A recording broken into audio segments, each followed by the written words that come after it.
discussing issues that have an effect on our families, our communities, our churches, our nation, and our world. Crosstalk, an opportunity for you to voice your concerns for biblical principles. And now live by satellite and around the world on the internet at vcyamerica.org. Here is today's Crosstalk. Thank you for joining us. A program packed full of information today, friends, as to what is happening with the Iran conflict. Today marks the fifth day since the United States and Israel joined in a military operation to remove the nuclear threat and missile threat from Iran. This past Monday, President Trump said, quote, "Today, the United States military continues to carry out large-scale combat operations in Iran to eliminate the grave threats posed to America by this terrible terrorist regime." He indicated that the warnings given regarding Iran's pursuit of nuclear weapons have been ignored, and he was also concerned about the rapid growth of Iran's conventional ballistic missile program. Battles have been waged from both the air and sea. Earlier today announced that a U.S. sub had taken out an Iranian warship with a torpedo. This is the first time this has occurred since World War II. Secretary of War Pete Hegseth said, quote, "The Iranian Navy rests at the bottom of the Persian Gulf. Combat ineffective, decimated, destroyed, defeated. Pick your adjective." Earlier this week, the Secretary said that his prayer is that he might have the biblical wisdom to see what is right and the courage to do it. For the United States, it's been engaging in Operation Epic Fury. Israel's been referring to Operation Roaring Lion, and here to discuss it with us today, we welcome back Chris Kotolka, Vice President of North American Ministries at the Friends of Israel Gospel Ministry and host of the Friends of Israel Today radio program. He is a Bible teacher. Chris is a writer for Israel My Glory magazine and the author of the book, Israel Always. Chris, thank you for joining us today. Jim, great to be with you. So you represent Friends of Israel Gospel Ministry. You were last with us, Chris, in middle January when protests in Iran were rising in the streets. President Trump had put out on social media, help is on its way. We saw in the aftermath of the protests, many thousands of Iranians were killed by the Ayatollah and the IRGC. So, Chris, just take it away through your eyes, unfold for us what is taking place now. Yeah, well, this has been something that's building for a while, and I don't know about you, Jim, but I've been listening to the news pundits since our last conversation, and you know, those who despise President Trump were criticizing him for not taking action soon enough, all the while he was putting all of the assets in place surrounding Iran. As we're watching the largest military buildup take place surrounding Iran in the Middle East since 2003, you know, it seemed as though everybody was ignoring all the assets coming into place and only focusing on whether or not Trump was going to act. Well, I think he was showing us really early on that he was getting all of his chess pieces in place to make sure that this was the opportune moment to strike while the Ayatollahs, while the Islamic Republic was at its weakest place. With its partnership with Israel as well. Benjamin Netanyahu just a few weeks ago traveled over to Washington, D.C., and I'm sure those conversations were not just about how good Israel's hummus was. I'm sure that they were planning how they would enact this united strike against Iran.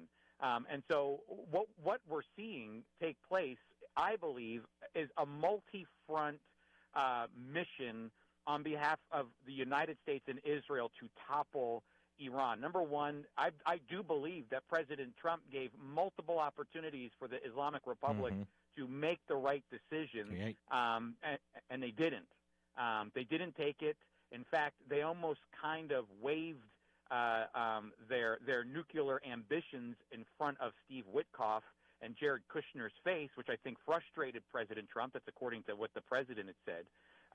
And in doing so, use that opportunity to strike. So I do believe this mission is on point to make sure that U.S. national interests are at play here, our security interests, to make sure that the nuclear ambitions of Iran are quelled once and for all. Let me just interject. Interject here, Chris. I'm going to have you continue on. But on this very point you're making right now, I mean, Steve Witkoff he was in this televised interview and said that during indirect talks, the negotiators for Iran openly acknowledged that they had controlled roughly 460 kilograms of uranium enriched to 60% purity, enough, if further refined, to produce 11 nukes.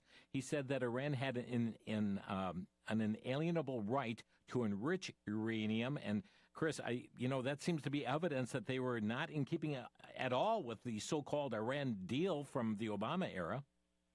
That's right. And in fact, I know that we did Operation Midnight Hammer last summer, and the question was, how much did we actually destroy of their nuclear ambition? Well, the thing is, again, they've been able to hide everything that they're doing underground. And I think even still they are looking for the specific location where there is this, where they were enriching uranium to build these nuclear bombs. So, yes, they might have targeted the one particular area and was able to take it out at Midnight Hammer, but that doesn't mean it's the only area where they were enriching. I was just reading a Financial Times piece that was talking about the fact that they have a responsibility to find a particular mountain, and I forget exactly where it is, where they were enriching uranium. It could be as we speak right now. So I do believe all of this was in, and I know that the Democratic Party is using this as leverage right now to try to get Trump to bring this to Congress. Well, Trump has time still before he has to bring it to Congress. He's got about 60 days, I believe. But in all that to say, it's always been in U.S.'s national interest and security interest to take out these nuclear sites. And plus, the aggression of war has been going on against America since 1979, when the Ayatollahs took over, the Islamic Republic took over. And so, again, I would say that Iran started this war a long time ago, and America is finishing it now with Israel's help. And I would also argue Israel is doing this in their best national interest as well, in their security, because remember, it's Iran that was a state funder of Hamas, of Hezbollah, and so there are those components going on. But, honestly, Jim, you've probably talked about this already since the war started.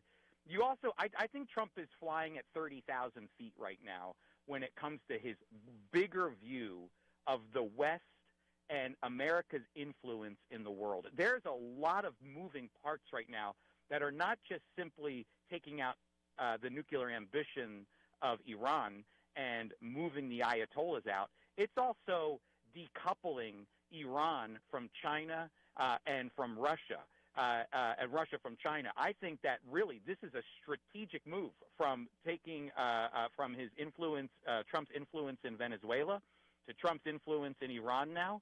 He's decoupling this axis of powers that were utilizing each other to help benefit themselves with oil. I think 90% of the oil that was being dug up in Iran was being sent over to China. That's going to be a big hit to China when Trump reroutes that oil out of the Strait of Hormuz toward the west and not toward the east any longer. Same thing with Russia. And I know right now Putin is working to potentially shut off the gas valve to Europe, the natural gas valve to Europe, which is heavily dependent on natural gas from Russia.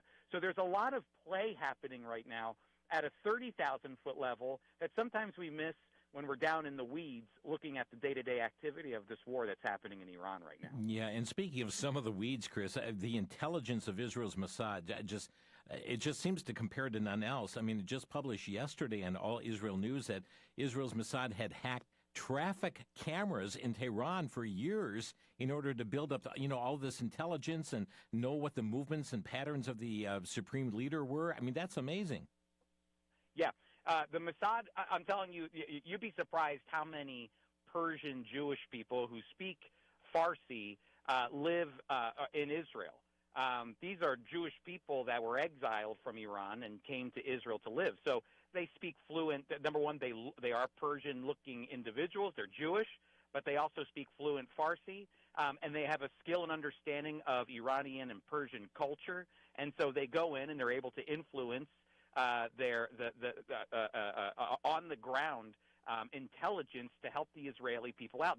You might remember this from a few years ago when Netanyahu was talking to the UN, the United Nations, about the nuclear ambitions that Iran had, and this is several years ago. And the Israelis were able to actually go in and capture a lot of their intelligence and pull it actual paperwork, like endless amounts of paperwork pull it out and bring it back to Israel in order to show the world that Iran is not following the JCPOA, the Iran deal that was set up by Obama, and that, in fact, they are enriching. So, Israel has a lot of intelligence for understanding what's going on. And finally, I don't know why it's taken the Iranian leadership of the Islamic Republic so long to figure this out. I mean, they just met yesterday, in order to pick their new leader, and Israel was able to know, and the United States were able to know through intelligence, that all of these potential leaders and the people who are choosing the future leader of the Islamic Republic are in one building. So what did they do? They attacked that building. And now I heard they're going to be meeting on Zoom. You would have thought they would have done that a long time ago, but now they're meeting so that they're not all in one location at one time. But still, I am confident that Israel has all the intelligence they need, and America as well, to be able to know where these leaders are, who they're talking to, and who the suspected new leader will be. I believe it could be one of the sons of the Ayatollah Khamenei. So, Chris, I'm going to break down a few things that you said here, and I've seen mixed reports coming out in various news media regarding those Iranian leaders, coming together for this meeting to elect a new leader. Some reports indicated that the building that they were to meet in was unoccupied at the time. Other media is saying no, many were killed by this. Do we know for certain what the truth is? Well, from the reports I've been seeing is that they were all in there. Now, the one I did hear that was misinformation or maybe not understood properly is that there was word going around that Ahmadinejad, the former president of Iran, that maybe some of your listeners remember that name, he was supposedly killed, but then actually word came out that he was still alive or had survived an attack.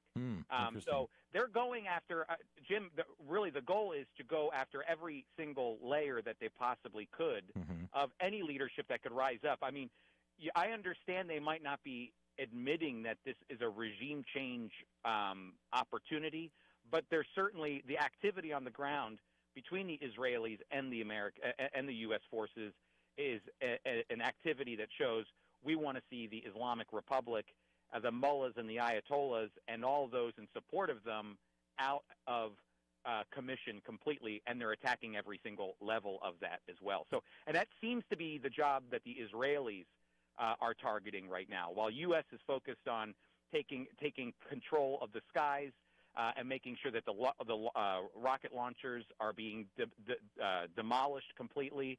And making sure that the Navy, as you had reported earlier, is being absolutely demolished and sunk to the sea, the Iranian Navy. It looks like as though Israel's job is to make sure that the Islamic Republic doesn't rise again. And we're just half minute before the break here. Do we know about a successor to the Ayatollah? I have been hearing that it could be his son. And again, I don't know where he is right now. That would follow suit. But again, the question is, I understand that they would install this particular person in place, but the question, Jim, is whether or not he's going to have the capability to take power. Everything is changing in Iran right now. Chris Katulka with us from the Friends of Israel Gospel Ministry as we're talking about the intensification here of the Iran conflict. And friends, we're going to take further look at the missiles that have been launched against Israel, as well as to neighboring nations as well. And we're going to get to what's happening with Hezbollah. We'll be back in 1 minute. You're listening to Crosstalk. Back to Genesis with Dr. John Morris, scientist with the Institute for Creation Research. Dr. Morris, now I've heard that sometimes germs evolve. Is this true? Chris, this is a common claim that some germs acquire the ability to infect certain new species, or maybe they become resistant to drugs. But this is not evolution. In fact, it's really devolution, the loss of ability or the loss of genes to accomplish a certain purpose. A recent study showed that the whooping cough bacteria lost a certain suite of genes, which caused the animal host immune system not to recognize it. Now a new animal can be infected, but is this evolution? What happens here is the loss of genes, not the gain of genes as evolution needs. What results is death, not life. While it doesn't fit the evolution view, it does fit the creation followed by the fall and the curse view, and that's the Back to Genesis view. Thanks for tuning in to Back to Genesis.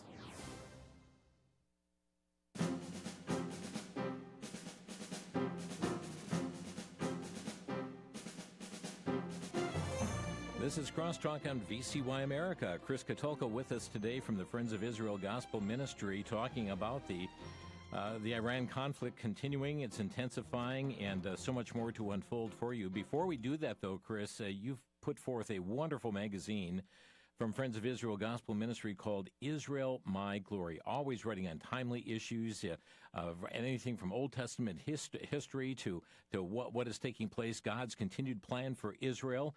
Israel is not a has-been. It is part of God's plan for the future as well. You cover so many different issues in that magazine, and you're making that available to our listeners. Yeah, Israel, My Glory, it's been in publication, Jim, since 1942. And we want to give your listeners a one-year free subscription if they've never subscribed before. And they can do that two ways. One, they can call 800-257-7843. That's 800-257-7843. And someone will be sure to help you get that one-year free subscription. Or you can go online to israelmyglory.org. And there you can subscribe, and you can choose either a print edition to come to your house every 2 months, or you can get a digital edition, which actually has more than 50 years of Israel, My Glory content on there. And really quick, Jim, just to say, Friends of Israel is always very forward-thinking when it comes to these issues that play out in the Middle East. You know, we talked about Hamas before Hamas became a problem for Israel. We've been talking about Iran for many, many years through a biblical lens. And so I hope that your listeners take that offer and take advantage of it. Again, friends, if you've not subscribed before, you can get a one-year free subscription by calling them 1-800-257-7843. That's 800-257-7843. You can just mention you were listening to Chris, you heard him on Crosstalk, and to offer that free one-year subscription, you can reach out to them or go to israelmyglory.org and /subscribe. We'll also tell you about something else from the ministry later, but Chris, Israel has come under missile attack from Iran, and we're going to get to Hezbollah in just a moment, but what is coming at them from Iran? Yeah, it's the same thing that we've seen from the 12-day war, which are ballistic missiles. These are not the missiles that were being launched from the Gaza Strip from Hamas. These are much more sophisticated long-range missiles. Some of them can the actual missile itself that carries the payload over can be as large as a bus falling from the sky. They're incredibly huge. In fact, the other day, a friend of mine, an Israeli friend of mine who I serve with at Friends of Israel, sent a picture of him, his wife, and kids looking out a window at the rockets, because they're not too far from Tel Aviv, coming directly toward Tel Aviv, an Iron Dome being launched up, and then they run into a bomb shelter. Most new Israeli homes that have been built within the last 20-plus years all have, by code, a bomb shelter built into it. So they ran into their bomb shelter and found safety. Fortunately, not many lives have been taken in Israel, but in, I believe, Beersheba, a family of, I think, 6 or so lost their life to an Iranian bomb or missile that had fallen from the sky. And a lot of the times, Jim, it's the shrapnel. The Iron Dome will take care of the missile in the air, but now you got what seems like a missile the size of a car or bus falling from the sky, and that can land on homes, on people. In fact, one of those missiles, just to let you know how Iran could care less about people, even their own people, a missile launched from Iran hit a Palestinian hospital in the West Bank. And so, again, they could care less where these missiles land, just as long as they do harm, especially toward the Jewish people. And so Israel has been responding. Again, Israel remains in a safe position, secure position.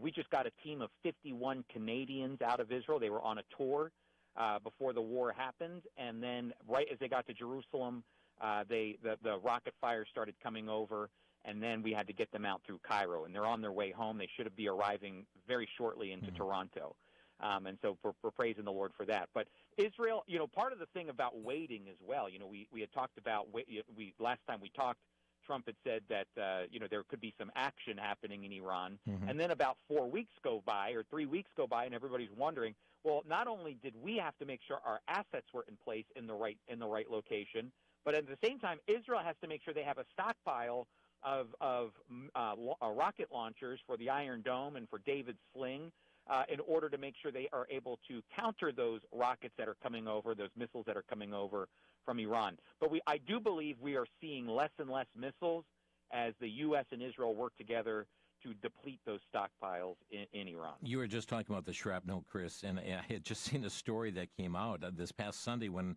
an Iranian missile hit a synagogue in Israel, that a piece of shrapnel was actually discovered lodged in a Torah scroll, and the spotted hit was Deuteronomy 25:17-19, pertaining to, reminding the Israelites of what Amalek did to them on their way to Egypt. I mean, it's just kind of interesting to see it hit that passage there in Deuteronomy 25:17-19. That is amazing. Honestly, those are amazing stories of God's faithfulness to his people, especially right there in Deuteronomy. Yeah, indeed. Well, not only has there been multiple missile attacks coming from Iran into Israel, but neighboring nations too, Chris. I mean, just today, the IRGC has threatened the complete destruction of the region's military and economic infrastructure. Yeah, the IRGC, this is going to be the real question, Jim, about the IRGC, is whether or not they're going to be willing to lay down their arms in this potential regime change that's going on.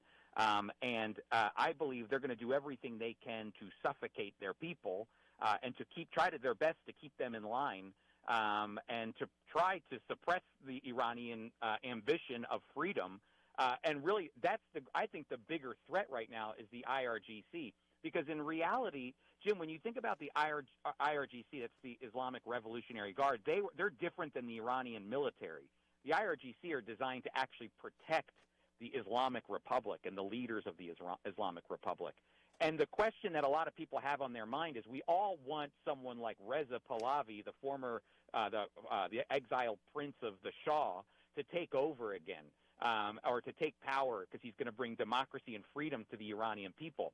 But the reality is that there's also that nervousness that it might not be a future theological mullah or ayatollah that takes over, but it could be an IRGC general of some sort that would be the one to take control of Iran and make it more of a military state than a religious state, but yet keep that same brutal dictator mentality in Iran. So there's a lot of questions on how the IRGC will play out. I think that right now there's a lot of groundwork going on the ground to try to influence. I think the CIA is working right now with the Kurds to see if maybe they could become some level of influence in Iran to push back the IRGC. Because I want your listeners to remember something important. 80%, 80+% of Iranian people don't like the Ayatollahs, don't like the Islamic Republic. Not 50%, not 40%, not 60%, 80%. And I'm going to tell you something. When I was in school, I was happy to get a grade that was 80. That's a passing grade, okay? Yeah. And so 80% is a large number. The question is, how will the people of that 80%, how will they angle themselves toward what kind of government they're going to want and to stand up against the forces of the IRGC, who are the ones with the weapons and the military training and all of those things. And so I do think you're seeing a rise of the people. Yeah, and there's been jubilation in the streets, not only in Iran, but with Iranians here in the United States as well. And, I saw one news clip as well where a reporter, just before he was standing in front of a group, a large protest, not a protest, but celebration taking place from Iranians celebrating the fact that their country was being freed. And the reporter had received a text from somebody back, the manager or somebody, just indicating, don't report on those things, don't report on this celebration. And the reporter said, but that's what's going on, and he went ahead and reported. I mean, pretty amazing. Yeah, no, and this again is the danger of how media likes to influence what's going on in Iran and with the Iranian people, because of course what ends up happening is the Iranian people are doing one thing. They're thanking President Trump. And, of course, that doesn't play well into the mainstream media agenda because it's not just the fact that they find liberation. It's that the liberation came at the hand of a president who is willing to do what no other president should have done in the past 50 years, which was to liberate the Iranian people, help liberate the Iranian people, again, because 80% want freedom and democracy. And yet they're forced into their burqas, they're forced into their religious way of life. that they never asked for. And so this is a huge move, and they're all thanking. It always comes with a thanks to President Trump for being the president, not to drop billions of dollars from a pallet from the sky to fund the Ayatollahs. Instead, it's dropping the bombs necessary to end this regime once and for all. Well, how many of these bombs and missiles that Iran has right now were funded with the money that the U.S. sent to them? 100%. And if you remember, not only was that money being used to fund the Iranian aggression in their own country and abroad in the Middle East, but even just before October 7th, there was the call to release funds.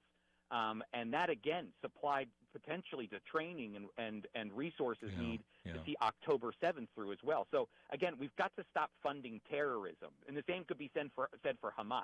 We've got to stop funding terrorism. We've got to follow the dollars where the dollars go and make sure they're going to the people who need them the most. So while all of this bombing is happening from Iran into Israel, neighboring nations as well, Chris, it's for Israel, it's not been quiet from the north with Hezbollah. Comment what's going on there.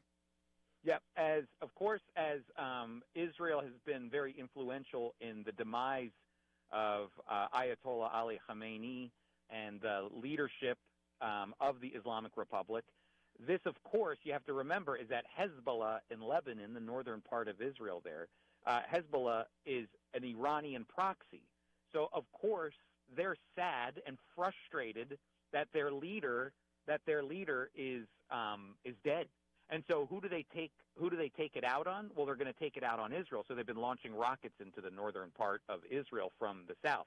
Now, let me tell you the positive thing out of this is that so much has happened since October 7th in the Middle East that the entire Middle East dynamic has completely changed.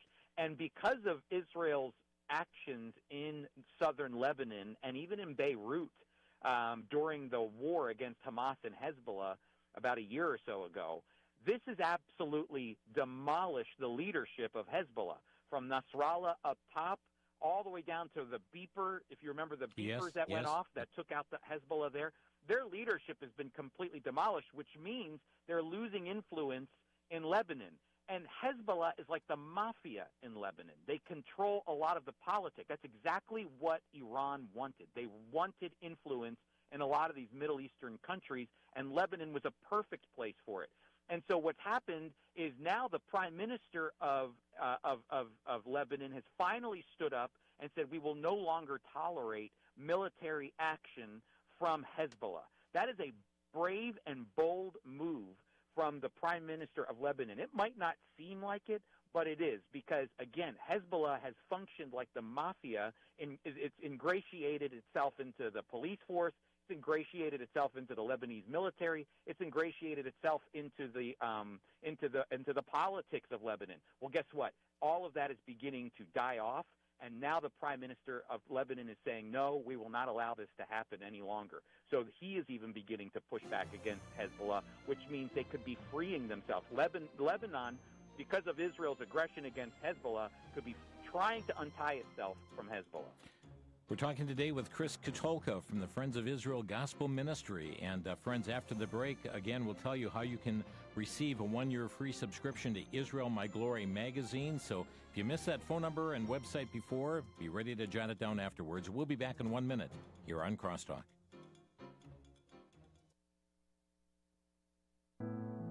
In the Christian life, and especially if you're in ministry, you will suffer trials that sap your strength and cause you to ask, will I survive?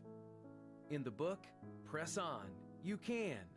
Pastor Dave Barba takes a look at the causes of frustration and discouragement, including loneliness, financial stress, temptation, physical affliction, rejection, and more.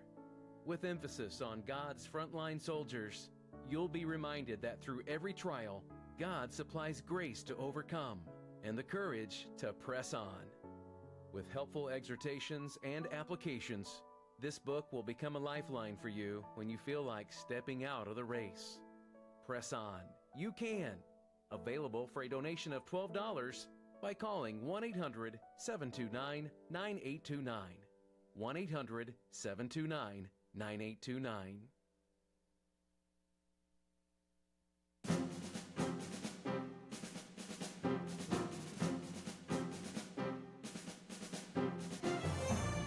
listening to Crosstalk on VCY America. Friends, join us each and every day here on the broadcast. Lord willing, on Thursday's program, we'll be joined by Shahram Hadian, former Iranian Muslim who came to know Christ as Savior and has a ministry now and very impactful in his diagnostics of what's taken place here as well. Trust you'll be able to join us on Crosstalk tomorrow. By the way, the Israel My Glory magazine that Chris has offered to first-time subscribers who've never subscribed before, they're offering a 1-year free subscription to Israel My Glory. If you just call them, just say, I heard Chris on Crosstalk, and we want to get the magazine. Their number, 1-800-257-7843. That's 800-257-7843, or israelmyglory.org/subscribe, and you'll be able to get the information there. Chris, I understand you're up in northern New York right now at the Word of Life Bible Institute. That's right. I'm up here in beautiful Scroon Lake up in the Adirondacks of New York, and I'm at the Word of Life Bible Institute. I'm a professor up here. I teach for first-year freshman students the last half of the book of Matthew, and then for the sophomore students, I teach intertestamental history that's in between the testaments of Malachi and Matthew, and the students are fantastic. They have a real heart and passion for the Lord, and it's amazing to see. Honestly, Jim, I know that oftentimes we can say, where's the next generation of Christians who are going to be influencing the culture and sharing the gospel? Well, I can tell you I've got a bunch of them up here at the Word of Life Bible Institute. It's really great. What a blessing for the truth to go out rather than the pro-Palestinian mantra that's coming on universities across the United States. 100%. I'm going to tell you something. I was even just teaching the kids today, because a lot of kids listen to podcasts, and they're connected to TikTok, and they're watching Instagram Reels. And I was reminding them today to make sure that they not stay away, but they think and process biblically and properly. When you hear people like Tucker Carlson and Candace Owens who are influencing these young minds so quickly, to remember to think biblically about Israel and the Jewish people. And I think they all have a heart to make sure that that truth goes out. Okay, and pray for Chris as he's ministering there this week. Word of Life Bible Institute up in Scroon Lake. Did you take your snowshoes? Yeah, I'm surrounded by white. That's all I'm going to say. One other matter, Chris, and we'll get into some more information, but you have been, at Friends of Israel Gospel Ministry, of course, standing up for Israel. You know that God's plan for Israel is not just past, but it's also present and its future as well. And your ministry has put together some I Love Israel stickers. That's right. We want to give your listeners, Jim, not only the free magazine for a year, but 50 free stickers that support Israel and the Jewish people. And this ministry actually started here at Word of Life when a kid stuck one of those stickers on his guitar and said, Mr. Katolka, I always put what I value the most on my guitar for people to see when I lead worship. And it said, I love Israel. Wow. And I told this to my colleague, and he said, we've got to start handing out stickers so we can stick these things everywhere. And we've handed out tens of thousands of stickers now, and we want to give them to your listeners for free. So if they text me, it's a text number. They just text me their name. It's 424, the number 424-444-1948. Again, 424-444-1948. We're going to send you 50 free stickers that you can hand out and stick all over the place that love Israel, show love for Israel and the Jewish people. Again, 424-444-1948 for the stickers. That's the number to text.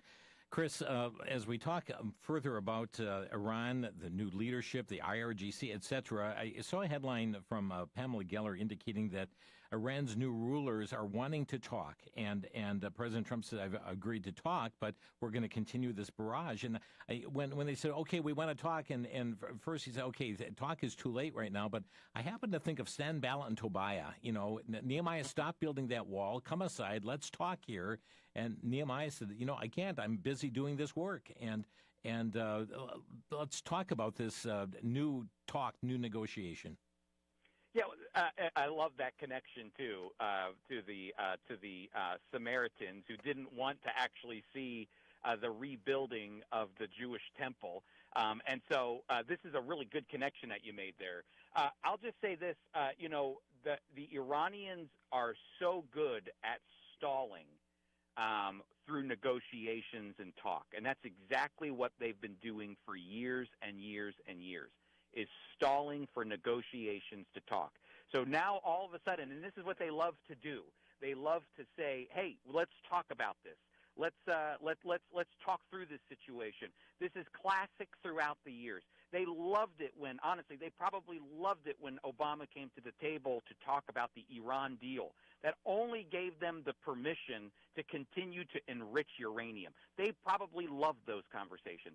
They're not getting that with Donald Trump anymore. That's the problem. And I don't think Donald Trump is going to come to the table with an Islamic regime. I don't think that's on his agenda. I think he genuinely wants to see the people of Iran given the opportunity to make a choice as to who their leader will be.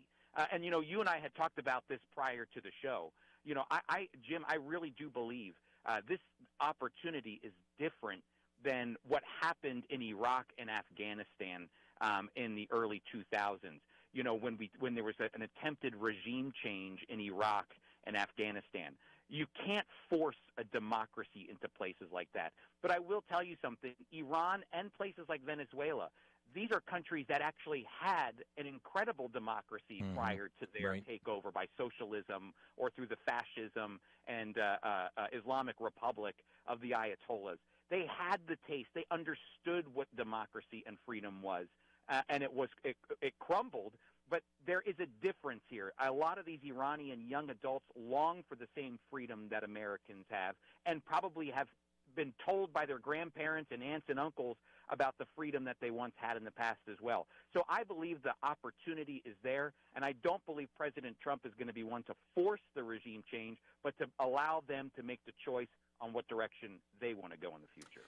But Chris, we could talk for hours on things. I want to just get a couple more issues by you, and we'll open up some phone lines here. But I saw in All Israel News, they reported that this past Sunday, Israeli security officials had warned Israeli cabinet members that the Islamic Republic is trying to save what is possible from the nuclear sites and trying to keep some of these missile systems below ground with intent to bring them out the day after. I guess so that when most people think it's over, it's not really over. Yeah, and again, this is what we had talked about earlier in the program, is that there, I think, is still not uncertainty, but I think there's certainty in knowing that there is still a potential for a major threat. And I think that our military, our intelligence, along with Israel and their intelligence, is completely aware of this and trying their best during this time when we control the seas and we control the skies to be able to use this as an opportunity to eliminate any of those threats. Yeah, indeed. I do think it's a real issue, though. Give us your perspective on what's taking place right now, Bible prophecy. Some have looked to Ezekiel 38 and looking at a future war. Your perspective on these things, Chris? Yeah, you know, it's tough because in Ezekiel 38 and 39, Persia, along with the regions surrounding Israel that include Turkey, that include other countries that go along the eastern part of Israel and into the south as well, these areas surrounding Israel attack Israel. Now, I've talked with Joel Rosenberg about this in the past. And, you know, oftentimes God's going to put the pieces together in his time. Right. But what we're talking about is actually an opportunity and moment when it seems like Iran, Persia, might actually, if someone like a Reza Pahlavi comes into power, he would become an ally of Israel, a friend of Israel. I think in 2023 or 2024, Reza Pahlavi, the exiled prince of Iran, went to Israel to shake hands with leaders there, to show his solidarity with Israel. So biblical prophecy, I believe all of those things will come to fruition, but when? That's the question, and I don't know when those things line, and Joel Rosenberg has said the same thing. There is an interesting concept, though, of how the Middle East is changing and watching how the Middle East changes, because now you have Israel working side by side with the UAE, with Qatar, with Bahrain, with other countries that were once enemies, and the Saudis, working in coalition with them against their common foe, which is Iran, along with the United States. You know, I recently saw a picture, Jim, of all of the flags of the armies that are working together to defeat Iran, and you know what? There's barely any European flags or British flags. It's just Middle Eastern flags, Israel, and the United States. And so there's a big question about what this looks like for biblical prophecy. I always err on the side of I don't quite know how this fits into Ezekiel 38 and 39, but I do believe that will happen in the future, something that could take place even before the rapture of the church. Friends, you're listening to Crosstalk on VCY America. Chris Katulka with us from the Friends of Israel Gospel Ministry. And let's open some phone lines today. If you have a question you'd like to ask of Chris today, our telephone number is 1-800-733-9829.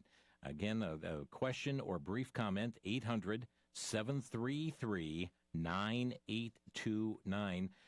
Is our number. And, Chris, I see that Iran has declared 40 days of mourning for after the death of their supreme leader. Yeah, I'm not surprised. Again, you have to remember the vast majority of those people are happy that the Ayatollah's gone. They're trying to maintain some semblance of power and influence from the Islamic Republic and what's left of it.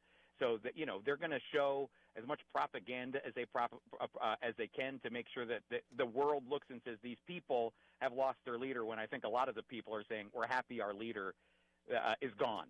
And so that's important. Jim, really quick too, if I can jump back to what you're talking about with biblical prophecy, I understand that there's a lot of connections that are happening with Bahrain and with UAE, and we were talking about the Middle East working in conjunction with Israel, the Jewish state, against their common foe.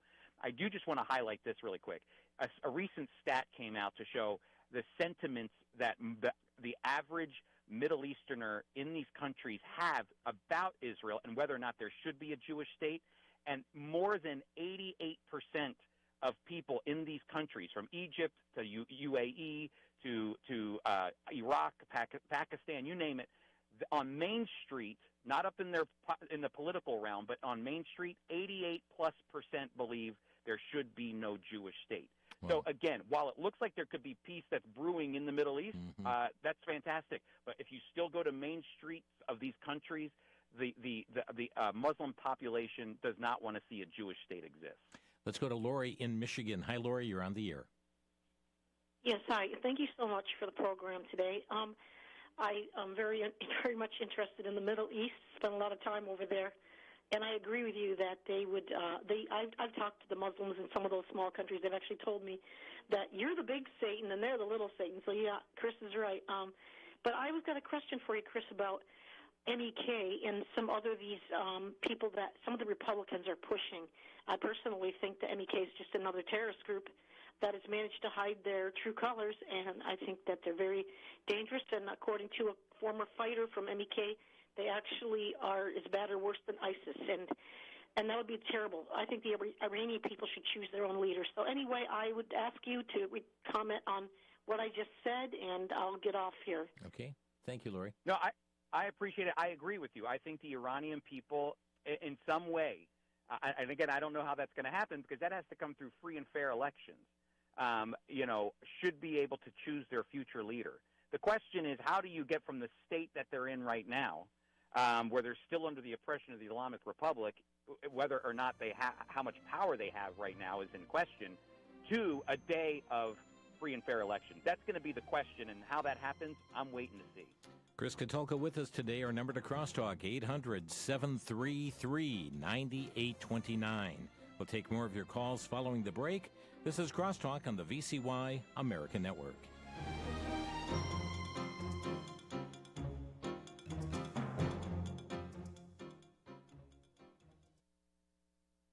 For the Worldview Report, I'm Brandon House. Our website's worldviewtube.com.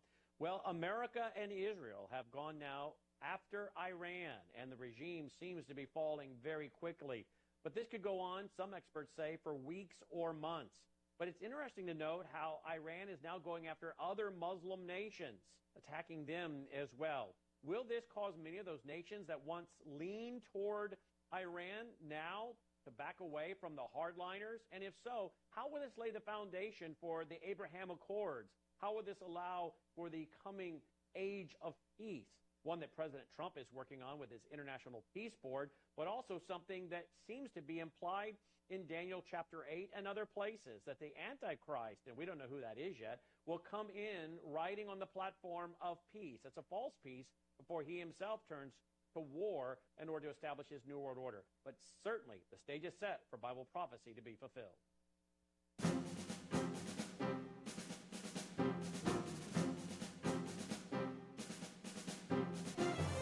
This is Crosstalk on VCY America. Chris Katulka with us here from the Friends of Israel Gospel Ministry. And very quickly, for their magazine, Israel My Glory, 1-800-257-7843. The I Love Israel stickers, though, you need to send a text to 424-444-1948. Let's see, holding the longest is Randy in Dodgeville, Wisconsin. You're on the air, Randy. Yeah, great program. Just a thought. Ancient Persia, back in Daniel's day, stretched from India to Spain. So with the things going on now in the current country of Iran, that could be separated from the coalition in Ezekiel 38. Okay. And the other, Let's have Chris comment. Thank you. Yeah, no, it was Persia was at one point under Cyrus the Great and the subsequent rulers the largest known kingdom before Alexander the Great came through and absolutely demolished the Persian Empire. It is very fascinating that you bring that up because whenever you hear Reza Pahlavi, the exiled prince that is looking to establish a democracy in Iran, it's very fascinating. He is harping on the Zoroastrian religion as the people of the Iranian people. It's their Zoroastrianism is their past religion before it became an Islamic country, and so it's very fascinating because I don't really understand connecting it to Ezekiel 38 and 39 what you were saying, but it is fascinating to think that there's Reza Pahlavi as wanting to create a democracy, but harping on their ancient Persian religion of Zoroastrianism, which I keep hearing him bring up over and over again. We thank you for the call, Randy. Dick is our next caller. Hi, Dick. You're on the air. Well, good afternoon. Thanks for taking my call, guys. Excellent program. Chris Katulka, I've read your magazine, that magazine forever, and it's wonderful. I read it cover to cover. Here's my question. I read Enemies and Allies a couple years ago from Joel Rosenberg, and I'm assuming that you probably have too. I get disturbed when I see that some of the European countries that ought to be aligning alongside of us and giving some assistance, even though they've upped their 3% to 5% of their defense agendas. How do you see Joel wrote a couple years ago in Enemies and Allies and the European countries, and then Turkey, Russia, and Persia, Iran, aligning? Is there truth to some of what he wrote? Is that pretty good prospectus on his part? Okay, thank you, Dick. Yeah, I think Joel Rosenberg has a good outlook on Ezekiel 38 and 39. I agree with what he's saying. It's very fascinating because since that book's come out, a lot has changed. And that's the problem with writing a book about the Middle East. I wrote a book about Israel called Israel Always, and then you know what happened? October 7th, and changed everything. And I don't have that in my book. So the moment you write something, things change very quickly in the Middle East. But what is happening, again, we've talked about this in the past on this program, it's the Trump effect.